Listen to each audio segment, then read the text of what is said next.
Hey, those of you that have been with us, in this offseason, we've been breaking down position by position who are going to be the guys that are going to be returning, the starters, the stars.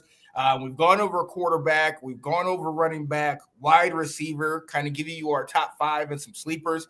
This week, we are back to cover tight ends, top returning tight ends in 2023. Colin, I'm glad you're here because I know you're going to love this segment. Yeah. Because it is basically one and the rest. It's the same as the wide receivers. It's Brock Bowers or Marvin Harrison. And, okay, who else? Who else? It's clear, solid number ones.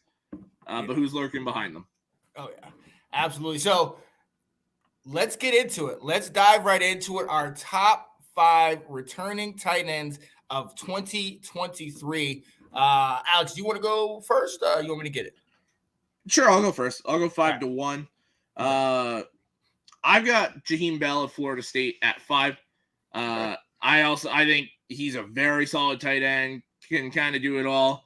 And with Jordan Travis throwing him the ball.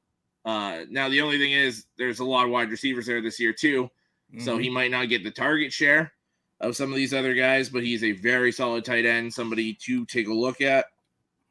Number 4 for me is Brevin Spanford of Minnesota. Mm-hmm. Another very solid guy. There's a lot of guys that can kind of do it all. They're not necessarily great at anything, but they're good at everything. Yep. Jatavion Sanders of Texas is my number 3. He's kind of the same thing. Yep. Number 1 and 2 for me, both from the SEC. They're standout receiving guys. Now, obviously, Brock Bowers loves to block. He's a solid blocker. He can do it all. He's clear, far and away number 1. Number 2 for me is Caden Prescorn, though, from Ole Miss. Ooh, okay. Very good receiving threat. Jackson darts back to throw him the ball. I think he could have a very big year. I'm excited to see what he does for Ole Miss. Oh, I love that. So, obviously, my 1 is right on board with you with Brock Bowers. I don't know that. I mean, Michael Mayer was great last year, but I don't know that you have somebody that is so separated from the rest of the field like you have in Brock Bowers. Brock Bowers could be your number 1 tight end or your number 1 wide receiver, and he's proven that time and time again. He can break it. He could break a game wide open. I look back at the Kent State game, I think it was, where they were struggling on offense, and they ran a jet sweep to Brock Bowers. Sweep. Yeah, and he took it 70-plus yards for a touchdown. And that he was that. I don't think I've ever seen a tight end that fast. No, right. He was the only real offense and early in that game because they were struggling. So you have to put him up there at number 1.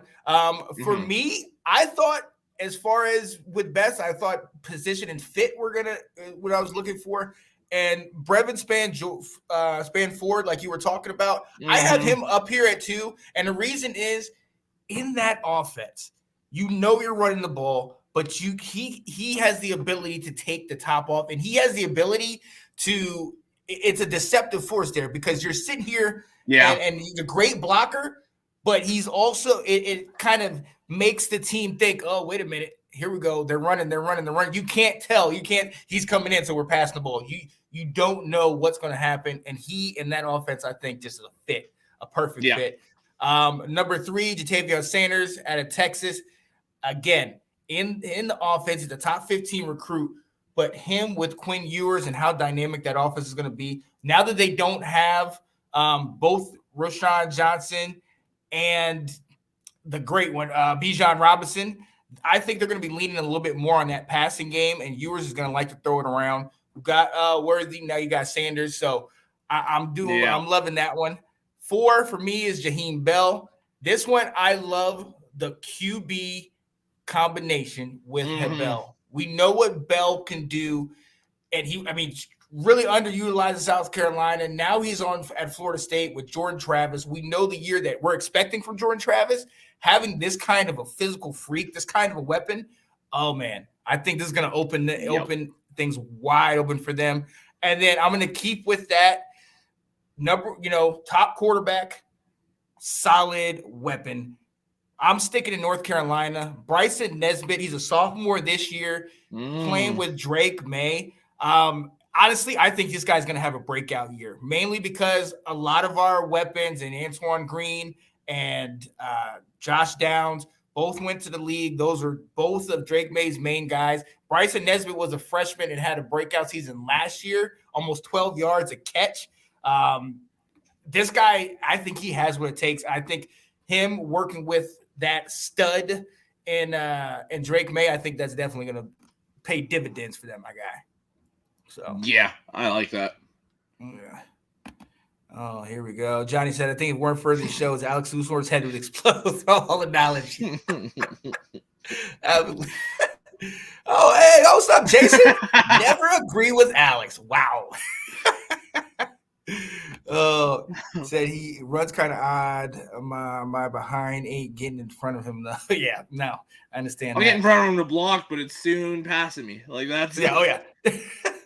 It will be Nesbitt's last year with May unless he goes to Tampa with. Oh my goodness, this whole Tampa nonsense. We're killing it right now.